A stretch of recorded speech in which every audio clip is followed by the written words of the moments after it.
तर आम्ही गेलेलो होतो यात्रेला। कल्याणच्या दुर्गाडी किल्ल्याची यात्रा होती। छान अशी विद्युत रोषणाई झालेली आहे गेटवर, इथे किल्ल्याच्या दरवाजावर। तर आम्ही गेलेलो होतो। आम्ही फक्त घेतले रांगोळीचे साचे आणि कमळाची फुलं। ताई आणि मी गेलेली होती। श्री स्वामी समर्थ। नमस्कार, स्वागत आहे आपलं सगळ्यांचं ओळखीच्या नवीन ब्लॉगमध्ये। तर आजचा जो ब्लॉग आहे तो आहे कल्याणचा उत्सव जो असतो नवरात्रीचा, दुर्गाडी किल्ल्यावरचा।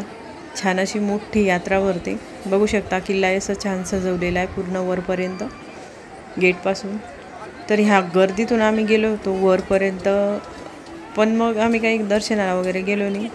आणि हे जे दर्शन केलेलं आहे मी ते कोजागिरी पौर्णिमेच्या दिवशी केलेलं होतं। आणि हा जो व्हिडिओ आहे माझा तो मागच्या वर्षीचा आहे, त्यामुळे यावर्षी अजून तर आमचं जायचं बाकी आहे। तर छान अशी देवीची मूर्ती इथे, दुर्गाडी देवीची 2 मूर्त्या आहे देवीच्या।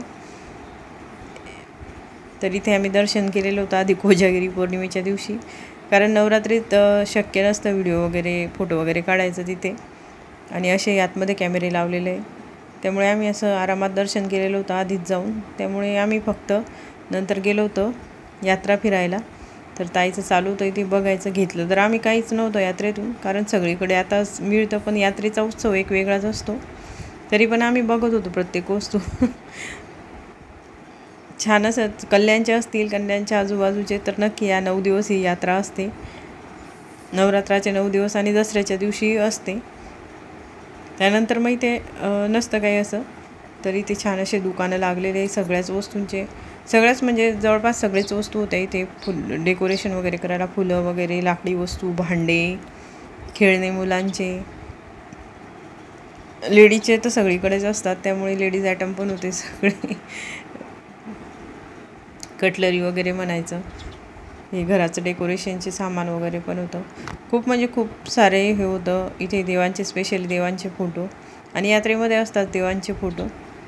इथे देवपूजेचा सामान बघू शकतो आपण। फुलं पण एकदम छान असे सुंदर फुलं होते, आणि भेट द्यायची तर आपण देऊ शकतो। छान अशी यात्रा भरते आमच्या इथे कल्याणमध्ये। बाहेरच छत्रपती शिवाजी महाराजांचा अश्वारूढ इथे पुतळा आहे। इथे लोखंडी भांडे पण आहे। यामधून एक आम्ही कढई घेतली होती, नंतर मी परत गेली होती तेव्हा। आता इथे कप बशा, बरण्या वगैरे हे पण आहे। त्यानंतर बाजूला पर्स वगैरेची दुकान आहे। आता इथे हे दिवे, ॲटोमॅटिक दिवे जे लागतात ते सेलवर, आणि टॅटू पण काढून मिळत होते। खूप अशी गर्दी असते, कारण रस्ता पण चालू असतो तो एका बाजूनी, आणि इथे पाळणे वगैरे लागलेले।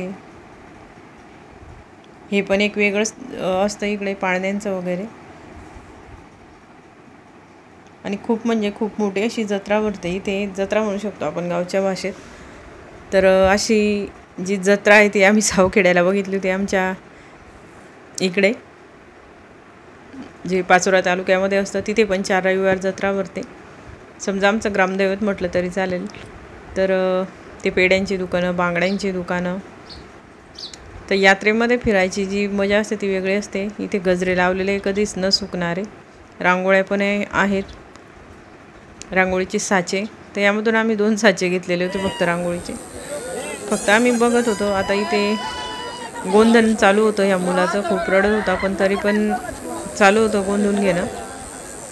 तर एक पहिले दाखवायचे जुन्या पिक्चरमध्ये वगैरे, की कोणी हरवलं तर वगैरे शरीरावर निशाण वगैरे असलं तर दिसायचं। तसं आम्हाला हसू आलं होतं ते बघून, त्या मुलाचं रडणंही बघून। आणि त्याचे आईवडील त्याला जबरदस्ती काढून देत होते ते टॅटू, आताच्या जमान्यातला टॅटू किंवा गोंधन।